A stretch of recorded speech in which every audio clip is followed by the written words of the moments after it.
Ankalazaina rampitso ny andro iraisam-pirenena momba ny tahira informatique na ny journée mondiale de la sauvegarde des données informatiques.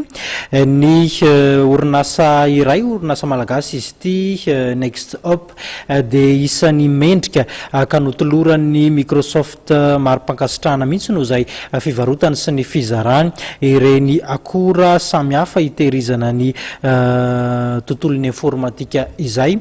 Manana ny ambara izy ireo manoloana izay fahamendrehana izay. Ny Nextop dia société malagasy. Anisan'ny tena hoe angamba nampiavaka ny Nextop dia voalohany indrindra eo amin'ny fomba fiasa, ny fahaiza-manao ny mpiasa ao anatiny, izay tena zava-dehibe aminay tokoa satria ho an'ny société dia ny olombelona no tena arenan'ny société. Dia tsy mikely soroka mihitsy izay ny mandany fotoana manofana ny mpiasa rehetrarehetra. Dia manaraka an'izay ny qualité de service, ny resaka support.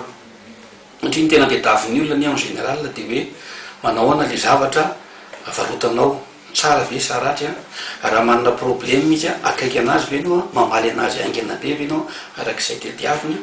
Dia izay no tena tadiavin'ny ny olona zany en général, ny client en général, zay le hoe mipropose anazy solution adapté amin'ny zavatra tadiaviny zay, ary aorinan'izay raha masy problème mahazo anazy dia manana olona ianao 24 heures sur 24 heures manampy anazy amin'izay rehetrarehetra. Mitandron'ny Nextop dia ny Nextop no société ho référence amin'ny resaka domaine informatique sy ny réseau télécommunication aty amin'ny faritra misy atsika, zany aty amin'ny faritra Océan Indien satria amin'ny aty Afrika.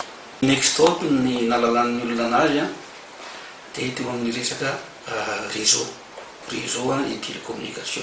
Taty aoriana ny zavatra mitranga dia izao, tsy dia afaka misy zavatra maromaro zany noho ny fivoaran'ny teknôlôjia sy ny fivoaran'ny informatika, dia indraindray efa tsy dia hitanao intsony no mampiavaka tsara ny faritra hoe atraizany réseau, atretin'ny informatique, ka mba ahafahanao propose zavatra solution any amin'ny client, satria ny tadiavin'ny client général dia zavatra de A à Z, dia tsy maintsy aminanao ndroso tamina activité zay nihitra tamin'ny resaka bureautique sy informatique ihany koa.